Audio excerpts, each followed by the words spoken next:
तो कैसे हैं आप लोग। मैं ऐसन सिंह अपने चैनल पर आप लोगों का स्वागत करता हूं। किसी को कुछ पूछना है? हाँ, कोई व्यक्ति बल प्रयोग करके कोई सामान छीन लेता है तो कौन सा अभियोग बनेगा? देखिए, यह लूट है। यह लूट है। 5 आदमी से कम हैं, 2 हैं, 3 हैं, 4 हैं, 5 आदमी से कम हैं तो यह लूट हुआ। इस लूट में जो है आप FIR पंजीकृत कराएंगे, पुलिस विवेचना करेगी, तफ्तीश से सबूत इकट्ठा करेगी। लूटने वाले जो है सजा पाएंगे। 10 वर्ष की सजा है, इसमें अर्थदंड भी है। और कुछ पूछना है? हाँ, डकैती होने पर कौन सा अभियोग पंजीकृत होगा? देखिए, डकैती जो है, अगर 4 से ज़्यादा आदमी, 5 से ज़्यादा आदमी कर रहे हैं और उसमें बल प्रयोग कर रहे हैं तो वह चोरी डकैती हो गई, वह लूट डकैती हो गई। उस डकैती में आप FIR पंजीकृत कराएंगे, पुलिस विवेचना करेगी, सबूत आप देंगे, पुलिस सबूत एकत्रित करेगी। उसमें आजीवन कारावास की सज़ा हो सकती है। डकैतों को पता लगा करके न्यायालय में दंडित कराया जाएगा। और कुछ पूछना है? हाँ, मुझे पूछना है, मारपीट होने पर एक पक्ष प्राथमिकी लिखा दे तो दूसरा पक्ष अपना प्रतिकार कैसे करे? मारपीट में आप किसी को 2 गाली देते हैं या 2 चाटा मारते हैं तो वो भी एक आध चाटा मारेगा, गाली देगा। अपराधी वो भी हुआ। आप भी उसके विरुद्ध FIR दर्ज करावें। इसे साधारण बोलचाल में लोग क्रॉस केस कहते हैं।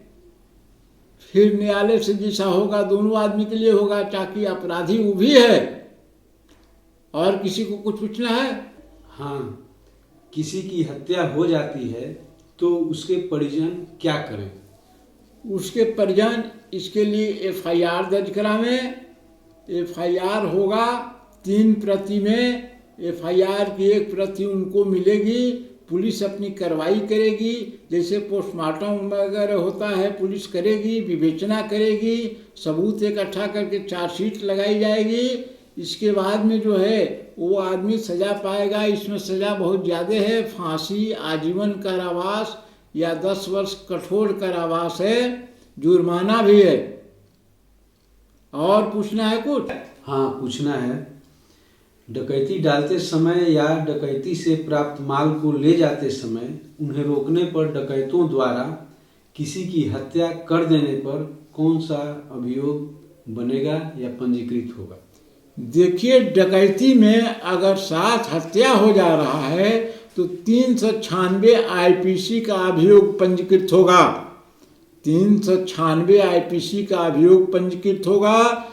पुलिस डकैतों को गिरफ्तार करेगी।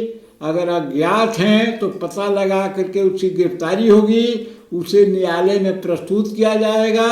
सबूत पेश होने पर उन्हें फांसी की सज़ा हो सकती है, आजीवन कारावास की सज़ा हो सकती है।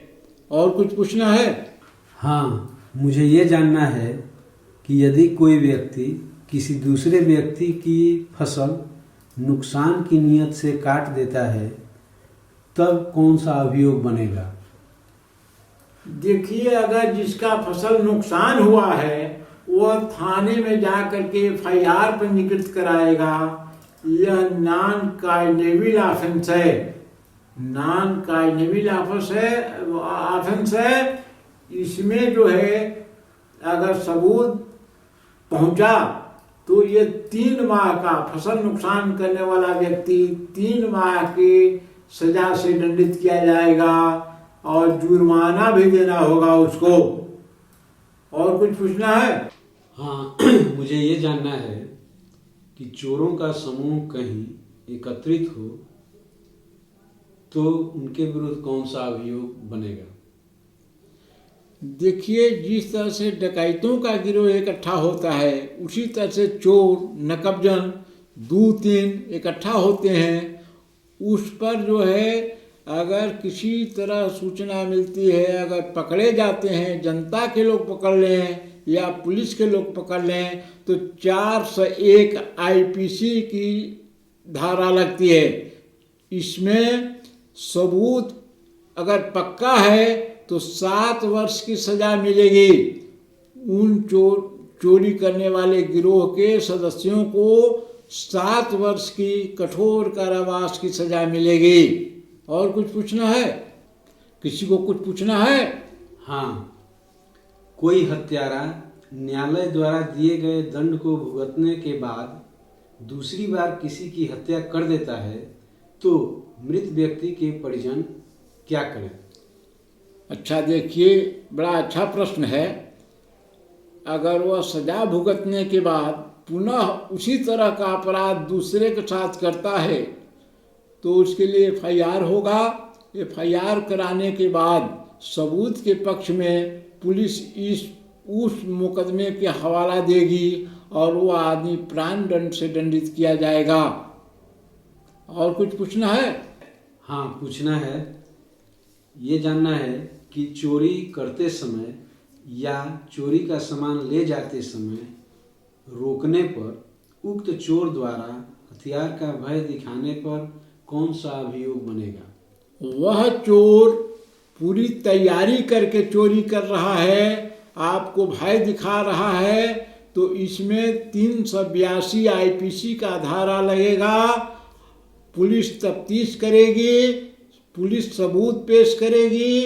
इसके पश्चात न्यायालय से 10 साल का कारावास और अर्थदंड से भी दंडित किया जाएगा सबूत पुख्ता होने पर। और कुछ पूछना है? हाँ, बुरी नियत से किसी विवाहिता को कोई भगा ले जाता है तो उसके परिजन कौन सा कदम उठाएं? हाँ, देखिए, बुरी नियत से भगा ले जाता है, उसके विरुद्ध थाने में, करीबी थाने में एफआईआर पंजीकृत करावे। एफआईआर पंजीकृत होने के बाद पुलिस विवेचना करेगी, सबूत इकट्ठा करेगी। सबूत अगर पुख्ता है तो वह व्यक्ति 2 साल के कारावास से दंडित किया जाएगा। और कुछ पूछना है? हाँ, यदि कोई दुर्घटना घटती है और दहेज हत्या का अभियोग पंजीकृत हो जाता है तो क्या करना चाहिए? हाँ, देखिए, सामयिक प्रश्न है। दहेज हत्या आम बात हो गई है, लोग लिखाते हैं पैसे के लिए। इस कानून का दुरुपयोग होता है, इससे घबराने की जरूरत नहीं है। इसमें धारा 304B लगता है आईपीसी का। 304B में घबराने की जरूरत नहीं है। आप पुलिस से भागे नहीं, आप कोर्ट में हाजिर हों अथवा पुलिस आपको ले जाए तो अपना सबूत पेश करें, अपना सफाई पेश करें। उनके लड़की वाले के परिजन सबूत पेश करेंगे। इसमें भी सजा है। अगर सबूत उनका पक्का है तो इसमें आजीवन कारावास की सजा होगी। और कुछ पूछना है? हाँ, क्लर्क या नौकर द्वारा चोरी किए जाने पर कौन सा अभियोग पंजीकृत होगा? क्लर्क अथवा पर्सनल नौकर अगर कोई सामान चोरी कर लिया, सामान कुछ हो चोरी कर लिया, तो 381 का आईपीसी का अभियोग पंजीकृत होगा। पुलिस में 381 का अभियोग पंजीकृत होगा। पुलिस गिरफ्तार करेगी उसे, अजमानतीय है, उसे न्यायालय में पेश करेगी। इसमें सबूत पक्का होने पर 7 साल की कारावास की सजा होगी। और कुछ पूछना है? डकैती के लिए एकत्रित होने पर कौन सा अभियोग पंजीकृत होगा? अच्छा, देखिए, डकैती डालने के लिए कुछ लोग अगर इकट्ठा होते हैं, अगर किसी तरह से पुलिस को सूचना मिलती है या गांव के लोगों को सूचना मिलती है तो लोग पकड़ने का प्रयास करते हैं। एक जगह मैं था तो वहाँ जरिए मुखबिर मालूम हुआ कि अमुक बाग में कुछ डकैत हरबा हथियार लेकर के एकत्रित हुए हैं, मैं फोर्स के साथ वहाँ पहुँचा। वेरी लाइट पिस्टल का फायर किया गया। उस पिस्टल से काफ़ी उजेला होता है। 2 डकैत उसमें पकड़े गए। 399 402 का अभियोग पंजीकृत होता है। वो जो है विवेचना करके चार्जशीट लगाया गया, सबूत पक्का हुआ। डकैत आजीवन कारावास से दंडित किए गए। और कुछ पूछना है? यदि किसी गाड़ी से कोई दबकर मर जाता है तो उस गाड़ी के चालक को न्यायालय द्वारा किस प्रकार की सजा मिलेगी? हाँ, देखिए, गाड़ी से दब करके मर गया, वह चालक लापरवाही से गाड़ी चलाया, एहतियात से चलाया होता तो ये बात नहीं होती। चालक के विरुद्ध अभियोग पंजीकृत होगा। वह चालक 2 वर्ष के दंड से 2 वर्ष उसे दंड मिलेगा। न्यायालय में सबूत इकट्ठा होगा, 2 वर्ष की सजा पाएगा। साधारण या कठोर जुर्माना का भी देनदार होगा। और कुछ पूछना है? हाँ, मुझे ये जानना है कि यदि अपने द्वार पर खड़े अपने किसी वाहन को किसी व्यक्ति द्वारा किसी प्रकार का नुकसान पहुंचाया जाता है, जैसे कि हेडलाइट कोई फोड़ देता है या सीट फाड़ देता है या हवा निकाल देता है या टंकी पिचका देता है, तो जिस व्यक्ति के वाहन में ये क्षति हुई है उसे क्या करना चाहिए? ठीक है, देखिए, अपने निकट के थाने में, जिस थाने क्षेत्र में अपराध घटित होता है, वहाँ उस व्यक्ति के विरुद्ध आप FIR पंजीकृत कराएंगे। यह FIR जो है नॉन काइनेबल होगा। एक प्रति आपको मिलेगा। इसका एक कंप्लेंट केस है। आप न्यायालय में कंप्लेंट करेंगे उस व्यक्ति के विरुद्ध। आप अपना स्वतः सबूत वगैरह प्रस्तुत करेंगे। अन्यथा तफ्तीश का आदेश किसी मजिस्ट्रेट द्वारा प्राप्त करके पुलिस को देंगे तो पुलिस विवेचना करेगी, चार्जशीट लगाएगी। 50 रुपया से ज़्यादा का नुकसान अगर है तो ये धारा 427 का ऑफेंस बनता है। तो इसमें 2 सबूत अगर पक्का है तो 2 वर्ष के कारावास से और जुर्माने से वह दंडित किया जाएगा। और कुछ पूछना है? किसी के फोन पे या उसके परिवार के सदस्य के फोन पे अनचाही कॉल आ रही है या कोई बार बार फ़ोन करके परेशान कर रहा है या धमकी दे रहा है, तो उसके लिए हम किस प्रकार की कानूनी सहायता ले सकते हैं? हाँ, देखें, आप सामयिक प्रश्न किए हैं। आप सामयिक प्रश्न किए हैं।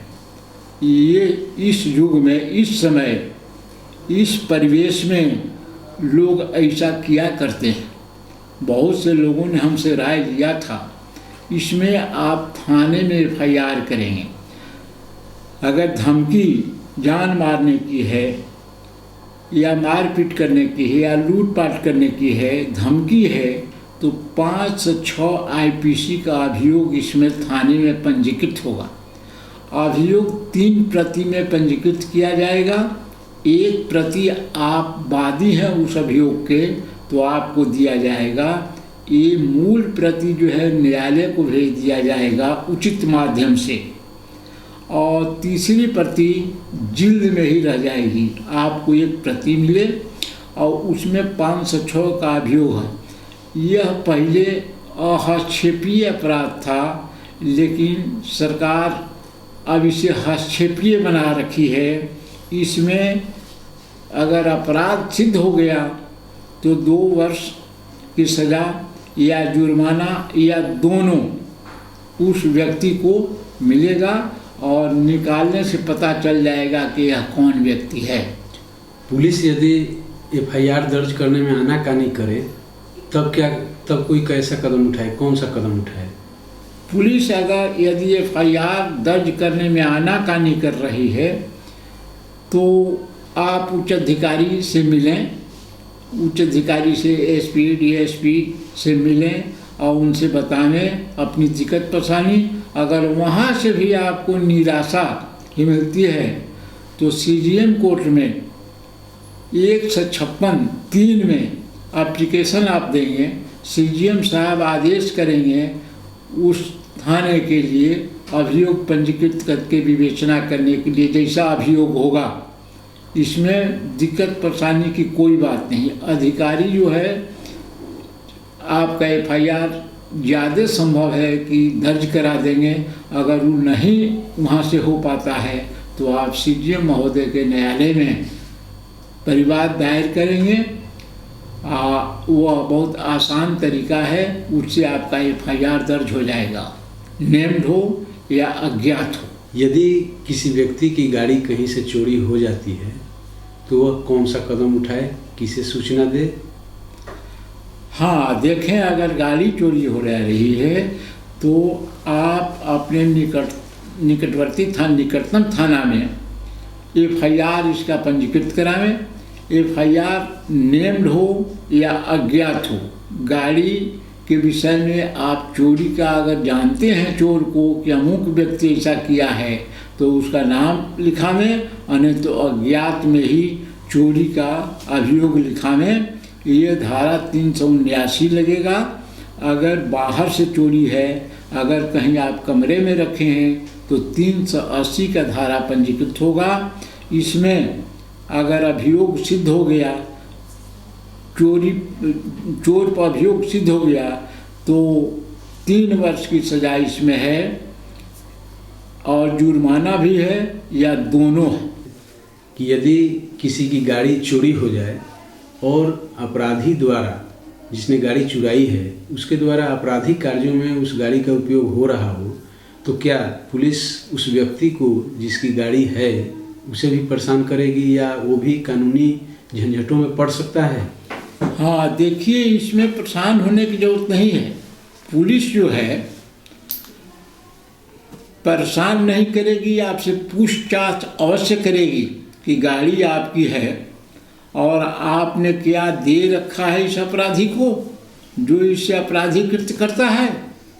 तो आप बताएंगे कि नहीं, हमारी गाड़ी चोरी गई है अमुक तारीख को, मैं FIR पंजीकृत कराया हूँ, और FIR की कॉपी पुलिस के सामने प्रस्तुत करेंगे। आपको पुलिस कतई परेशान नहीं करेगी।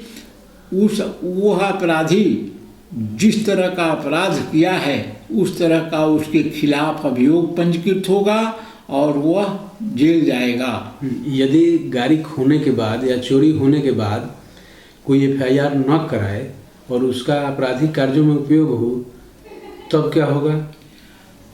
तब ये है कि वो भी साजिशकर्ता में शुमार किया जाएगा कि इसके मिली भगत से यह कार्रवाई हो रही है। जब भी गाड़ी चोरी चली जाए या कोई चीज़, मामूली चीज़, मोबाइल अगर कहीं गुम हो जाए तो उसके लिए आपको थाने में FIR लिखाना चाहिए। हाँ, मेरा प्रश्न ये है कि यदि किसी व्यक्ति के साथ कोई आपराधिक घटना घटती है और वह थाने में प्राथमिकी दर्ज कराने जाता है और पुलिस उसके बदले में उससे रुपये पैसे की मांग करती है, तो उस व्यक्ति को कौन सा कदम उठाना चाहिए? देखिए, ये हम लोगों का भारतवर्ष भ्रष्टाचार मुक्त होगा। कैसे होगा? जब जनता का सहयोग मिलेगा। आप अगर कोई पैसा मांगता है तो सतर्कता विभाग से संपर्क करें और उसे जेल भिजवाएं। 2-4 सरकारी कर्मचारी जेल चले जाएंगे तो इससे दहशत पैदा होगी और जल्दी कोई भ्रष्टाचार की तरफ मुखातिब नहीं होगा। आप लोग डरें नहीं, गवर्नमेंट आपके साथ है। ये भ्रष्टाचार मुक्त हमारा भारतवर्ष होगा। आप इसमें सहयोग करें। यदि ट्रेन में या बस में किसी का पर्स गिर जाए या चोरी हो जाए तो उसको क्या करना चाहिए? हाँ, देखिए, अगर यूँ गुम हो गया है, उसे इत्मीनान है, विश्वास है कि मेरा पर्स कोई चोराया नहीं है, मैं सुरक्षित रखा था, ऐसे कहीं गिर गया है, तो इसके लिए गुमशुदगी लिखा जाता है। जिसका भी रिकॉर्ड रहता है कि गुमशुदगी अमुक चीज़ का आपने नोट करा है। अगर आपको ये इत्मीनान नहीं है कि कहीं गिरा है, कोई उड़ा लिया है, कोई चोरी कर लिया है, तो आप इसके लिए जीआरपी में अभियोग पंजीकृत करावें। ये 379 का अभियोग पंजीकृत होगा। अपराधी और आपके सामान का तलाश किया जाएगा। अपराधी अगर मिल जाता है तो उसे जेल भेजा जाएगा, चार्जशीट लगाई जाएगी। यदि किसी व्यक्ति को पुलिस किसी कारण से गिरफ्तार करती है और उसे जज मजिस्ट्रेट के सामने उपस्थित किए बिना हिरासत में रखती है और उसका उत्पीड़न करती है, तो उस व्यक्ति को क्या करना चाहिए? देखिए, पुलिस अकारण किसी को गिरफ्तार नहीं करती है। जब कोई फॉल्ट है, किसी तरह की कोई दिक्कत है, परेशानी है, या कोई अपराधी बताया है कि नहीं ये हमारे साथ थे, ये भी रहे चोरी में चाहे किसी घटना में, तब पुलिस उस व्यक्ति को गिरफ्तार करेगी। और गिरफ्तार करेगी या पहले पूछताछ करेगी। अगर पुलिस को मुकम्मल इत्मीनान हो गया कि नहीं ये आदमी शरीक रहा है, तब उसे जेल भेजेगी, उत्पीड़न नहीं करेगी। अगर पुलिस उत्पीड़न कर रही है तो इसके लिए मानवाधिकार आयोग बना हुआ है, उसमें आप शिकायत कर सकते हैं। वह जो अधिकारी या कर्मचारी आपको परेशान कर रहा है अनावश्यक रूप से, तो वह दंडित किया जाएगा। मानवाधिकार आयोग है पूरे भारतवर्ष में, और इसके लिए कोई चिंता की बात नहीं है। आप 10 कदम चलेंगे तो भ्रष्टाचार समाप्त होगा, सब लोग ठीक रहेंगे। यदि सड़क पे या बाजार में किसी से किसी प्रकार का वाद विवाद या हाथापाई हो जाती है और वहाँ कोई पुलिस कांस्टेबल है, तो वो आपकी बिना एफआईआर दर्ज किए मदद कैसे कर सकता है या मदद करेगा? देखिए, आपने सही प्रश्न किया है। पुलिस मौजूद है, पुलिस की मौजूदगी में, पुलिस का मौजूदगी में कोई हाथापाई करता है तो उसमें एफआईआर की कोई आवश्यकता नहीं है। पुलिस का कोई अधिकारी है या कर्मचारी है, हस्तक्षेप करेगा कि नहीं हाथापाई न हो, गाली गलौज न हो। पुलिस की मुख्य रूप से ड्यूटी है शांति व्यवस्था। अगर दोनों पक्ष के लोग नहीं मान रहे हैं तो दोनों को गिरफ्तार करेगी 151 सीआरपीसी में। गिरफ्तार करने के बाद इसमें 107-16 की चालानी रिपोर्ट दी जाएगी और वह व्यक्ति एसडीएम साहब के न्यायालय में प्रस्तुत किया जाएगा। मुचलका भरवाएंगे या चाहे जो उचित समझेंगे करेंगे। पुलिस के सामने वह कर्मचारी हो या अधिकारी हो, कोई वाद विवाद करेगा तो वह तत्काल हस्तक्षेप करेगा। एफआईआर की इसमें कोई आवश्यकता नहीं पड़ेगी। यदि किसी व्यक्ति के वाहन से किसी व्यक्ति को धक्का लग जाता है और धक्का जिस गाड़ी से लगती है उसके चालक के पास ड्राइवरी लाइसेंस नहीं है, तो उस पर क्या क्या कार्रवाई होगी? और यदि उसके पास ड्राइवरी लाइसेंस है तब क्या कार्रवाई होगी? देखिए, ड्राइविंग लाइसेंस की तो बाद की चीज़ है।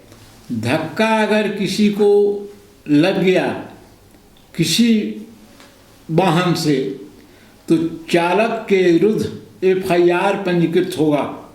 एफआईआर पंजीकृत होगा, वह लापरवाही से गाड़ी ड्राइव किया, उतावलेपन में चलाया, इसके लिए 279 धारा है।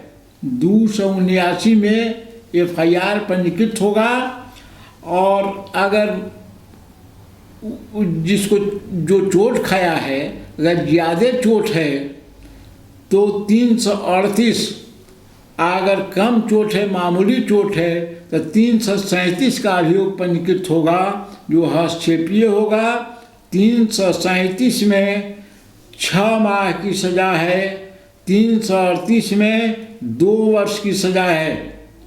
2 वर्ष की सज़ा होगी, अपराध सिद्ध हो जाएगा, मेडिकल होगा, पुलिस अपनी कार्रवाई करेगी। वो चोट खाया हुआ व्यक्ति या उसके घर का आदमी जो ही होगा एफआईआर पंजीकृत कराएगा, ड्राइविंग लाइसेंस हो अथवा न हो, धारा यही लगेगा। यदि पुलिस की गाड़ी से किसी व्यक्ति को धक्का लग जाए तो वह व्यक्ति या उसके परिजन कौन सा कदम उठाएं? देखिए, धक्का किसी के गाड़ी से लग जाए तो चालक के खिलाफ अभियोग पंजीकृत होगा। उसके परिजन चाहे जो ही कोई है उस थाने क्षेत्र में जहां ये धक्का लगा है उस थाने पर एफआईआर पंजीकृत होगा और वो भी 279, 337, 38 जैसा चोट है उस हिसाब से अभियोग पंजीकृत होगा। वो चालक के खिलाफ पुलिस की गाड़ी से हो या किसी अधिकारी के गाड़ी से हो, चालक के खिलाफ ही अभियोग पंजीकृत होता है। 279 लापरवाही से गाड़ी चलाने के लिए लगता है और यह चालक पर ही अभियोग पंजीकृत होता है। ये जानना था कि पुलिस किन परिस्थितियों में गोली चलाती है या चला सकती है।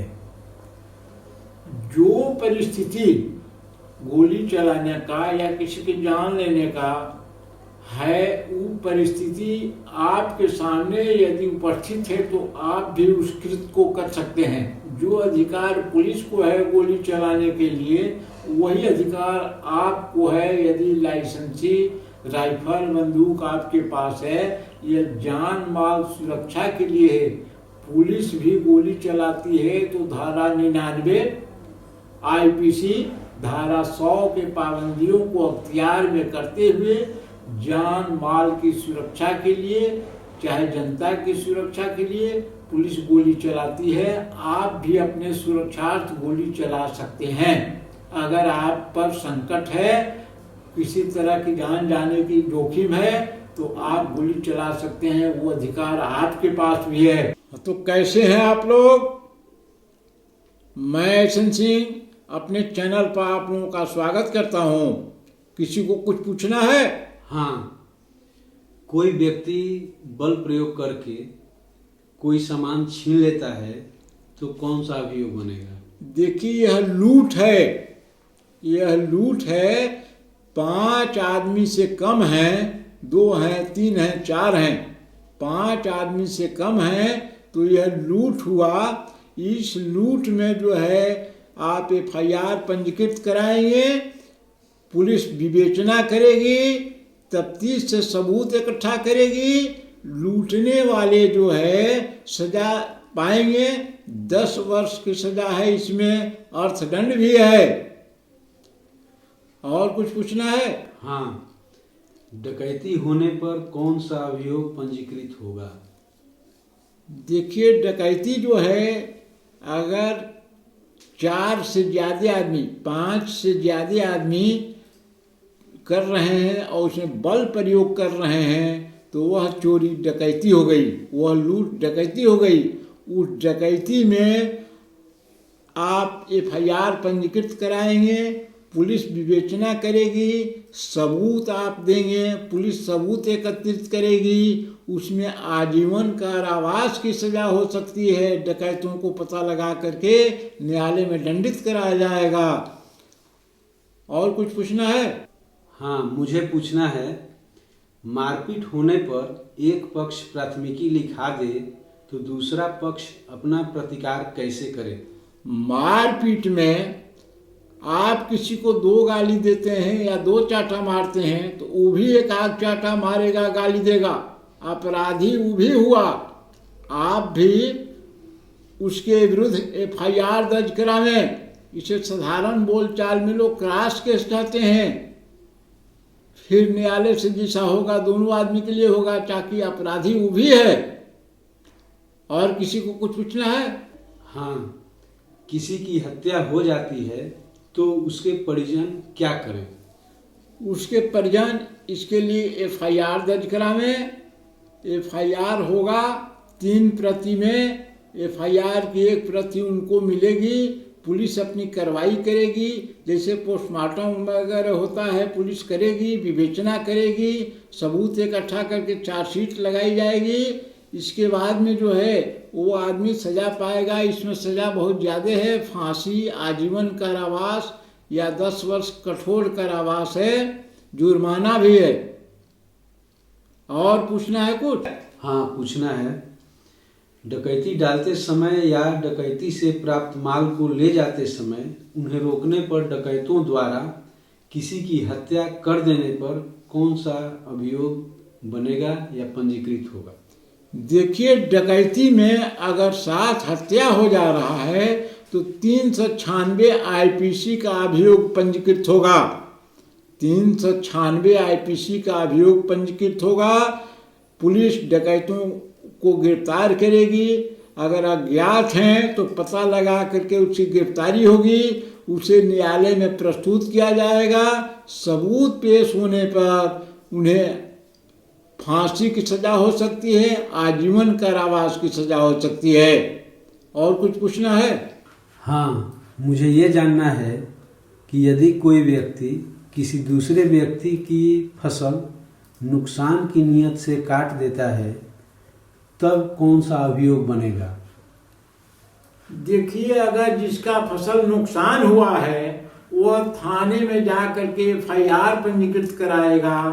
यह नॉन काइनेबल ऑफेंस है। नॉन काइनेबल ऑफेंस है। इसमें जो है अगर सबूत पहुंचा तो ये 3 माह का, फसल नुकसान करने वाला व्यक्ति 3 माह की सजा से दंडित किया जाएगा और जुर्माना भी देना होगा उसको। और कुछ पूछना है?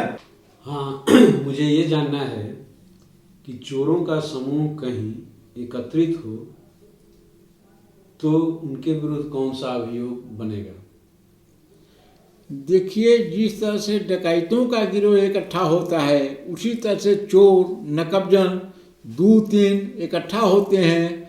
उस पर जो है अगर किसी तरह सूचना मिलती है, अगर पकड़े जाते हैं, जनता के लोग पकड़ लें या पुलिस के लोग पकड़ लें तो 401 आईपीसी की धारा लगती है। इसमें सबूत अगर पक्का है तो 7 वर्ष की सजा मिलेगी।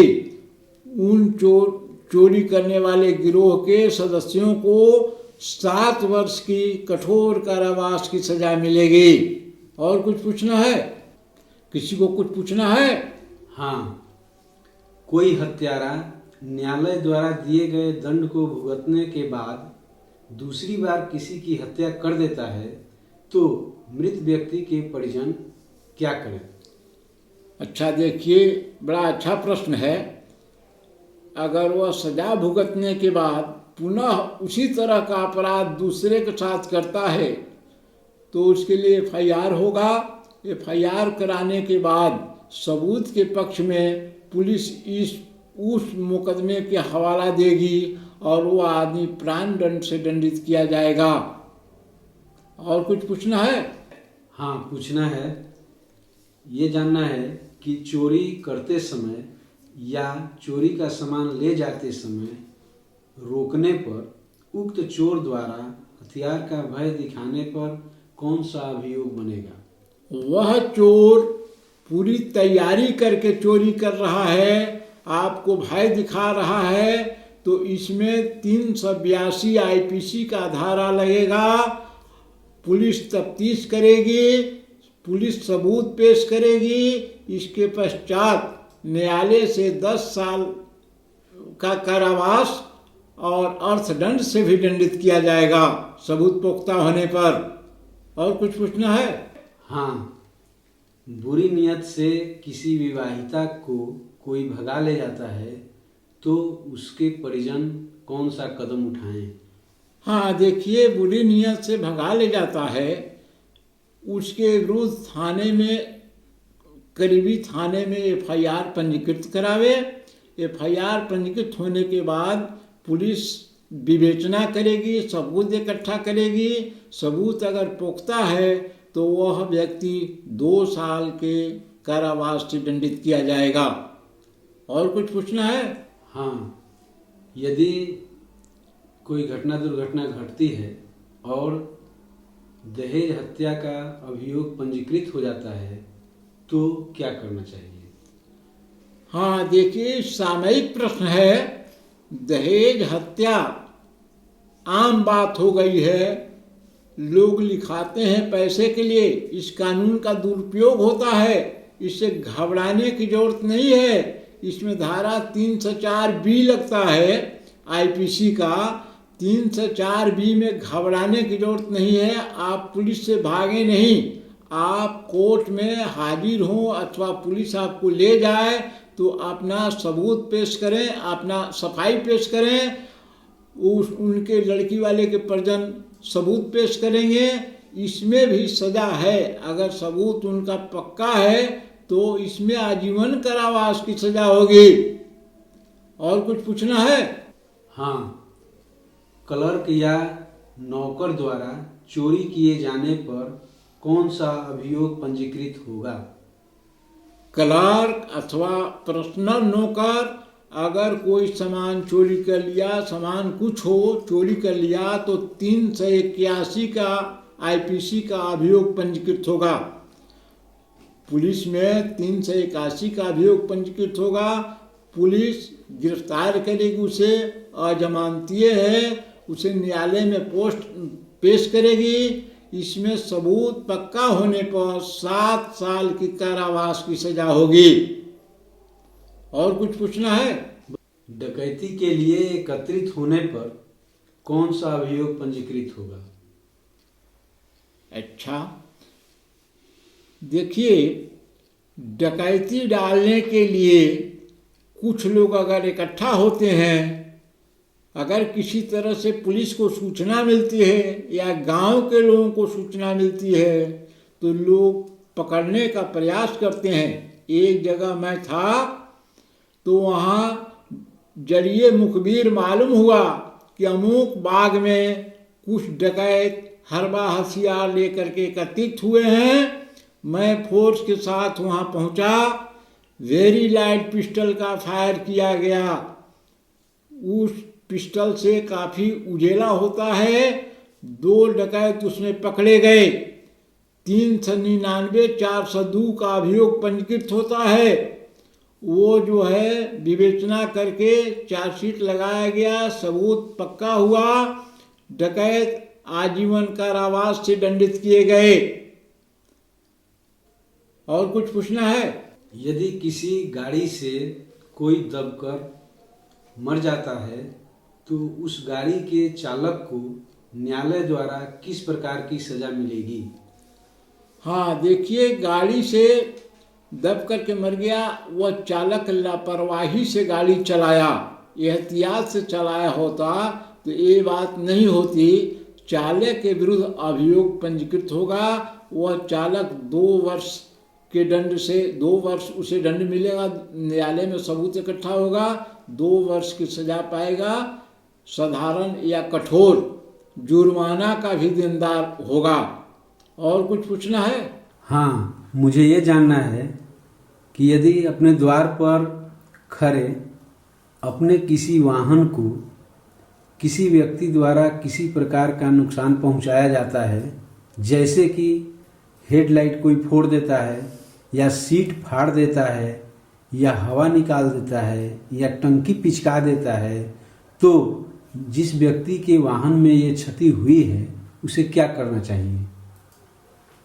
ठीक है, देखिए, अपने निकट के थाने में, जिस थाने क्षेत्र में ये अपराध घटित होता है, वहाँ उस व्यक्ति के विरुद्ध आप FIR पंजीकृत कराएंगे।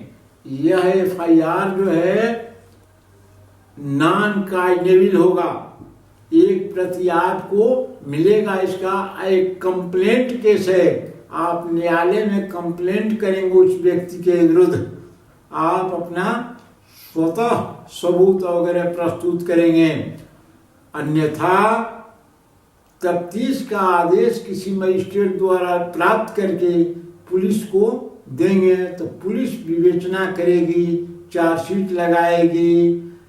50 रुपया से ज़्यादा का नुकसान अगर है तो ये धारा 427 का ऑफेंस बनता है। तो इसमें 2 सबूत अगर पक्का है तो 2 वर्ष के कारावास से और जुर्माने से वह दंडित किया जाएगा। और कुछ पूछना है? किसी के फोन पे या उसके परिवार के सदस्य के फ़ोन पे अनचाही कॉल आ रही है या कोई बार बार फ़ोन करके परेशान कर रहा है या धमकी दे रहा है, तो उसके लिए हम किस प्रकार की कानूनी सहायता ले सकते हैं? हाँ, देखें, आप सामयिक प्रश्न किए हैं। ये इस युग में, इस समय, इस परिवेश में लोग ऐसा किया करते हैं।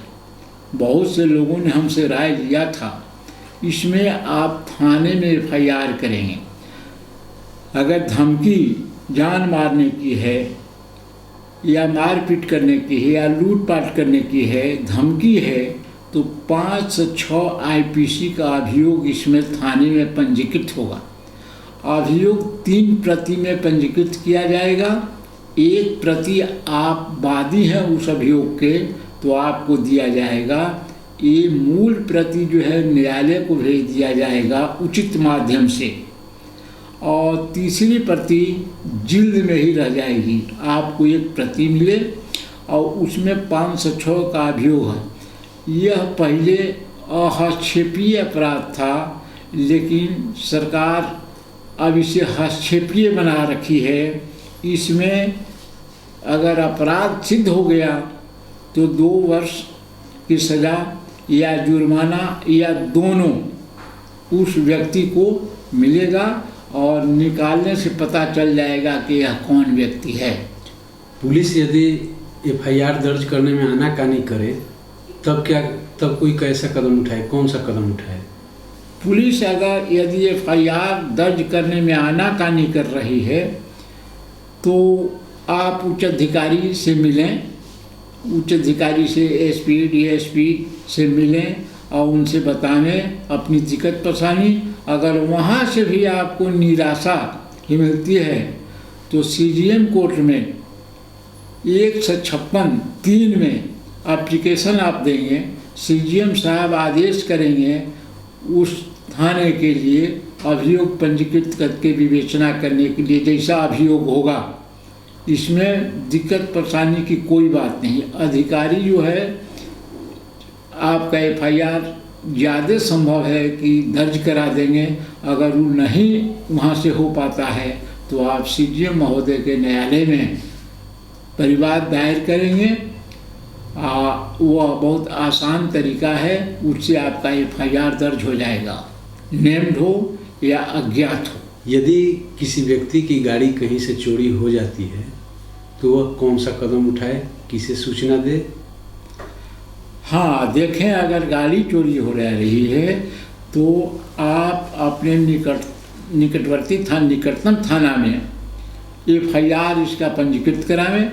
FIR नेम्ड हो या अज्ञात हो, गाड़ी के विषय में आप चोरी का अगर जानते हैं चोर को कि अमुक व्यक्ति ऐसा किया है तो उसका नाम लिखावें, नहीं तो अज्ञात में ही चोरी का अभियोग लिखावें। ये धारा 379 लगेगा। अगर बाहर से चोरी है, अगर कहीं आप कमरे में रखे हैं तो 380 का धारा पंजीकृत होगा। इसमें अगर अभियोग सिद्ध हो गया, चोर पर अभियोग सिद्ध हो गया तो 3 वर्ष की सज़ा इसमें है और जुर्माना भी है या दोनों है। कि यदि किसी की गाड़ी चोरी हो जाए और अपराधी द्वारा, जिसने गाड़ी चुराई है, उसके द्वारा आपराधिक कार्यों में उस गाड़ी का उपयोग हो रहा हो, तो क्या पुलिस उस व्यक्ति को जिसकी गाड़ी है उसे भी परेशान करेगी या वो भी कानूनी झंझटों में पड़ सकता है? हाँ, देखिए, इसमें परेशान होने की जरूरत नहीं है। पुलिस जो है परेशान नहीं करेगी, आपसे पूछताछ अवश्य करेगी कि गाड़ी आपकी है और आपने क्या दे रखा है इस अपराधी को जो इससे अपराधी कृत्य करता है। तो आप बताएंगे कि नहीं, हमारी गाड़ी चोरी गई है अमुक तारीख को, मैं FIR पंजीकृत कराया हूँ, और FIR की कापी पुलिस के सामने प्रस्तुत करेंगे। आपको पुलिस कतई परेशान नहीं करेगी। वह अपराधी जिस तरह का अपराध किया है उस तरह का उसके खिलाफ अभियोग पंजीकृत होगा और वह जेल जाएगा। यदि गाड़ी खोने के बाद या चोरी होने के बाद कोई एफआईआर न कराए और उसका आपराधिक कार्यों में उपयोग हो, तब क्या होगा? तब ये है कि वो भी साजिशकर्ता में शुमार किया जाएगा कि इसके मिली भगत से यह कार्रवाई हो रही है। जब भी गाड़ी चोरी चली जाए या कोई चीज़, मामूली चीज़, मोबाइल अगर कहीं गुम हो जाए, तो उसके लिए आपको थाने में एफआईआर लिखाना चाहिए। हाँ, मेरा प्रश्न ये है कि यदि किसी व्यक्ति के साथ कोई आपराधिक घटना घटती है और वह थाने में प्राथमिकी दर्ज कराने जाता है और पुलिस उसके बदले में उससे रुपये पैसे की मांग करती है, तो उस व्यक्ति को कौन सा कदम उठाना चाहिए? देखिए, ये हम लोगों का भारतवर्ष भ्रष्टाचार मुक्त होगा। कैसे होगा? जब जनता का सहयोग मिलेगा। आप अगर कोई पैसा मांगता है तो सतर्कता विभाग से संपर्क करें और उसे जेल भिजवाएं। 2-4 सरकारी कर्मचारी जेल चले जाएंगे तो इससे दहशत पैदा होगी और जल्दी कोई भ्रष्टाचार की तरफ मुखातिब नहीं होगा। आप लोग डरें नहीं, गवर्नमेंट आपके साथ है। ये भ्रष्टाचार मुक्त हमारा भारतवर्ष होगा, आप इसमें सहयोग करें। यदि ट्रेन में या बस में किसी का पर्स गिर जाए या चोरी हो जाए तो उसको क्या करना चाहिए? हाँ, देखिए, अगर यूँ गुम हो गया है, उसे इत्मीनान है, विश्वास है कि मेरा पर्स कोई चोराया नहीं है, मैं सुरक्षित रखा था, ऐसे कहीं गिर गया है, तो इसके लिए गुमशुदगी लिखा जाता है, जिसका भी रिकॉर्ड रहता है कि गुमशुदगी अमुक चीज़ का आपने नोट करा है। अगर आपको ये इत्मीनान नहीं है कि कहीं गिरा है, कोई उड़ा लिया है, कोई चोरी कर लिया है, तो आप इसके लिए जीआरपी में अभियोग पंजीकृत करावें। ये 379 का अभियोग पंजीकृत होगा। अपराधी और आपके सामान का तलाश किया जाएगा। अपराधी अगर मिल जाता है तो उसे जेल भेजा जाएगा, चार्जशीट लगाई जाएगी। यदि किसी व्यक्ति को पुलिस किसी कारण से गिरफ्तार करती है और उसे जज मजिस्ट्रेट के सामने उपस्थित किए बिना हिरासत में रखती है और उसका उत्पीड़न करती है, तो उस व्यक्ति को क्या करना चाहिए? देखिए, पुलिस अकारण किसी को गिरफ्तार नहीं करती है। जब कोई फॉल्ट है, किसी तरह की कोई दिक्कत है, परेशानी है, या कोई अपराधी बताया है कि नहीं ये हमारे साथ थे, ये भी रहे चोरी में चाहे किसी घटना में, तब पुलिस उस व्यक्ति को गिरफ्तार करेगी। और गिरफ्तार करेगी या पहले पूछताछ करेगी। अगर पुलिस को मुकम्मल इत्मीनान हो गया कि नहीं ये आदमी शरीक रहा है, तब उसे जेल भेजेगी, उत्पीड़न नहीं करेगी। अगर पुलिस उत्पीड़न कर रही है तो इसके लिए मानवाधिकार आयोग बना हुआ है, उसमें आप शिकायत कर सकते हैं। वह जो अधिकारी या कर्मचारी आपको परेशान कर रहा है अनावश्यक रूप से, तो वह दंडित किया जाएगा। मानवाधिकार आयोग है पूरे भारतवर्ष में, इसके लिए कोई चिंता की बात नहीं है। आप 10 कदम चलेंगे तो भ्रष्टाचार समाप्त होगा, सब लोग ठीक रहेंगे। यदि सड़क पे या बाजार में किसी से किसी प्रकार का वाद विवाद या हाथापाई हो जाती है और वहाँ कोई पुलिस कांस्टेबल है, तो वो आपकी बिना एफआईआर दर्ज किए मदद कैसे कर सकता है या मदद करेगा? देखिए, आपने सही प्रश्न किया है। पुलिस मौजूद है, पुलिस की मौजूदगी में कोई हाथापाई करता है तो उसमें एफआईआर की कोई आवश्यकता नहीं है। पुलिस का कोई अधिकारी है या कर्मचारी है, हस्तक्षेप करेगा, इन्हें हाथापाई न हो, गाली गलौज न हो। पुलिस की मुख्य रूप से ड्यूटी है शांति व्यवस्था। अगर दोनों पक्ष के लोग नहीं मान रहे हैं तो दोनों को गिरफ्तार करेगी 151 CRPC में। गिरफ्तार करने के बाद इसमें 107/16 की चालानी रिपोर्ट दी जाएगी और वह व्यक्ति एसडीएम साहब के न्यायालय में प्रस्तुत किया जाएगा। मुचलका भरवाएंगे या चाहे जो उचित समझेंगे करेंगे। पुलिस के सामने वह कर्मचारी हो या अधिकारी हो, कोई वाद विवाद करेगा तो वह तत्काल हस्तक्षेप करेगा। एफआईआर की इसमें कोई आवश्यकता नहीं पड़ेगी। यदि किसी व्यक्ति के वाहन से किसी व्यक्ति को धक्का लग जाता है और धक्का जिस गाड़ी से लगती है उसके चालक के पास ड्राइवरी लाइसेंस नहीं है, तो उस पर क्या क्या कार्रवाई होगी? और यदि उसके पास ड्राइवरी लाइसेंस है तब क्या कार्रवाई होगी? देखिए, ड्राइविंग लाइसेंस की तो बाद की चीज़ है।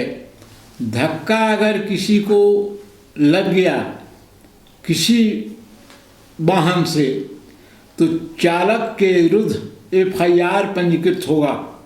एफआईआर पंजीकृत होगा, वह लापरवाही से गाड़ी ड्राइव किया, उतावलेपन में चलाया, इसके लिए 279 धारा है। 279 में एफआईआर पंजीकृत होगा।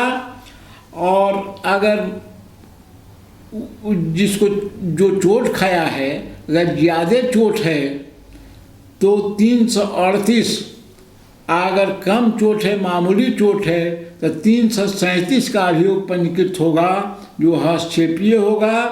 337 में 6 माह की सज़ा है, 338 में 2 वर्ष की सज़ा है। 2 वर्ष की सज़ा होगी, अपराध सिद्ध हो जाएगा, मेडिकल होगा, पुलिस अपनी कार्रवाई करेगी। वो चोट खाया हुआ व्यक्ति या उसके घर का आदमी जो ही होगा एफआईआर पंजीकृत कराएगा। ड्राइविंग लाइसेंस हो अथवा न हो, धारा यही लगेगा। यदि पुलिस की गाड़ी से किसी व्यक्ति को धक्का लग जाए तो वह व्यक्ति या उसके परिजन कौन सा कदम उठाएं? देखिए, धक्का किसी के गाड़ी से लग जाए तो चालक के खिलाफ अभियोग पंजीकृत होगा। उसके परिजन चाहे जो ही कोई है उस थाने क्षेत्र में जहां ये धक्का लगा है उस थाने पर एफआईआर पंजीकृत होगा। और वो भी 279, 337, 38 जैसा चोट है उस हिसाब से अभियोग पंजीकृत होगा।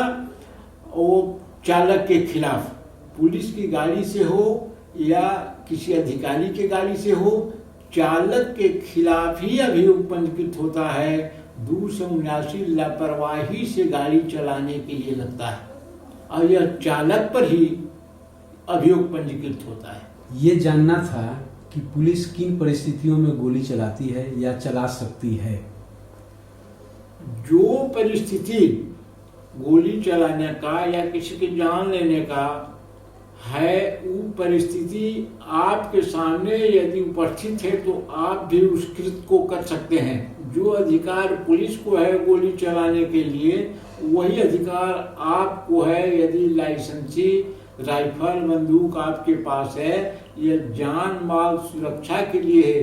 पुलिस भी गोली चलाती है तो धारा 99 आईपीसी धारा 100 के पाबंदियों को अख्तियार में करते हुए जान माल की सुरक्षा के लिए, चाहे जनता की सुरक्षा के लिए पुलिस गोली चलाती है। आप भी अपने सुरक्षार्थ गोली चला सकते हैं।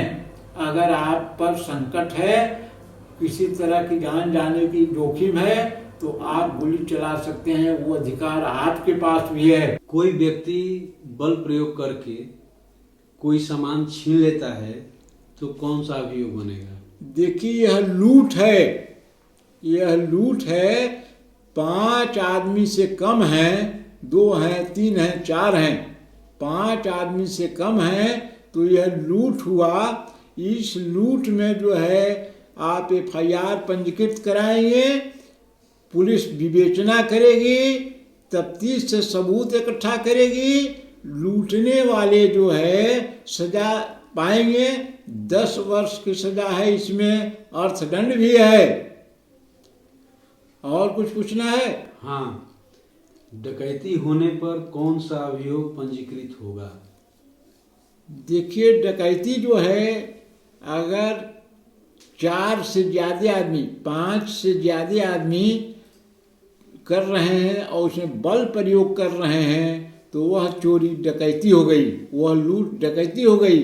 उस डकैती में आप FIR पंजीकृत कराएंगे, पुलिस विवेचना करेगी, सबूत आप देंगे, पुलिस सबूत एकत्रित करेगी, उसमें आजीवन कारावास की सज़ा हो सकती है। डकैतों को पता लगा करके न्यायालय में दंडित कराया जाएगा। और कुछ पूछना है? हाँ, मुझे पूछना है, मारपीट होने पर एक पक्ष प्राथमिकी लिखा दे तो दूसरा पक्ष अपना प्रतिकार कैसे करे? मारपीट में आप किसी को 2 गाली देते हैं या 2 चाटा मारते हैं, तो वो भी एक आध चाटा मारेगा, गाली देगा, अपराधी वो भी हुआ। आप भी उसके विरुद्ध FIR दर्ज करावें। इसे साधारण बोलचाल में लोग क्रॉस केस कहते हैं। फिर न्यायालय से जैसा होगा दोनों आदमी के लिए होगा, ताकि अपराधी वो भी है। और किसी को कुछ पूछना है? हाँ, किसी की हत्या हो जाती है तो उसके परिजन क्या करें? उसके परिजन इसके लिए FIR दर्ज करावें। FIR होगा 3 प्रति में, FIR की 1 प्रति उनको मिलेगी, पुलिस अपनी कार्रवाई करेगी, जैसे पोस्टमार्टम वगैरह होता है पुलिस करेगी, विवेचना करेगी, सबूत इकट्ठा करके चार्जशीट लगाई जाएगी। इसके बाद में जो है वो आदमी सज़ा पाएगा। इसमें सज़ा बहुत ज़्यादा है, फांसी, आजीवन कारावास या 10 वर्ष कठोर कारावास है, जुर्माना भी है। और पूछना है कुछ? हाँ, पूछना है, डकैती डालते समय या डकैती से प्राप्त माल को ले जाते समय उन्हें रोकने पर डकैतों द्वारा किसी की हत्या कर देने पर कौन सा अभियोग बनेगा या पंजीकृत होगा? देखिए, डकैती में अगर साथ हत्या हो जा रहा है तो 396 IPC का अभियोग पंजीकृत होगा। 396 IPC का अभियोग पंजीकृत होगा। पुलिस डकैतों को गिरफ्तार करेगी। अगर अज्ञात हैं तो पता लगा करके उसकी गिरफ्तारी होगी, उसे न्यायालय में प्रस्तुत किया जाएगा। सबूत पेश होने पर उन्हें फांसी की सज़ा हो सकती है, आजीवन कारावास की सज़ा हो सकती है। और कुछ पूछना है?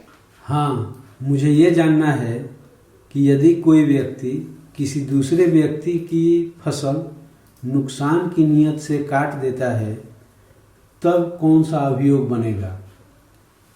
देखिए, अगर जिसका फसल नुकसान हुआ है वह थाने में जा करके FIR पंजीकृत कराएगा। यह नॉन काइनेबल ऑफेंस है, नॉन काइनेबल ऑफेंस है। इसमें जो है अगर सबूत पहुंचा तो ये 3 माह का, फसल नुकसान करने वाला व्यक्ति 3 माह की सजा से दंडित किया जाएगा और जुर्माना भी देना होगा उसको। और कुछ पूछना है? हाँ, मुझे ये जानना है कि चोरों का समूह कहीं एकत्रित हो तो उनके विरुद्ध कौन सा अभियोग बनेगा? देखिए, जिस तरह से डकैतों का गिरोह इकट्ठा होता है उसी तरह से चोर, नकबजन 2-3 इकट्ठा होते हैं। उस पर जो है अगर किसी तरह सूचना मिलती है, अगर पकड़े जाते हैं, जनता के लोग पकड़ लें या पुलिस के लोग पकड़ लें, तो 401 IPC की धारा लगती है। इसमें सबूत अगर पक्का है तो 7 वर्ष की सज़ा मिलेगी। उन चोरी करने वाले गिरोह के सदस्यों को 7 वर्ष की कठोर कारावास की सज़ा मिलेगी। और कुछ पूछना है? किसी को कुछ पूछना है? हाँ, कोई हत्यारा न्यायालय द्वारा दिए गए दंड को भुगतने के बाद दूसरी बार किसी की हत्या कर देता है तो मृत व्यक्ति के परिजन क्या करें? अच्छा, देखिए, बड़ा अच्छा प्रश्न है। अगर वह सजा भुगतने के बाद पुनः उसी तरह का अपराध दूसरे के साथ करता है तो उसके लिए FIR होगा। FIR कराने के बाद सबूत के पक्ष में पुलिस उस मुकदमे के हवाला देगी और वो आदमी प्राण दंड से दंडित किया जाएगा। और कुछ पूछना है? नहीं, बस। धन्यवाद।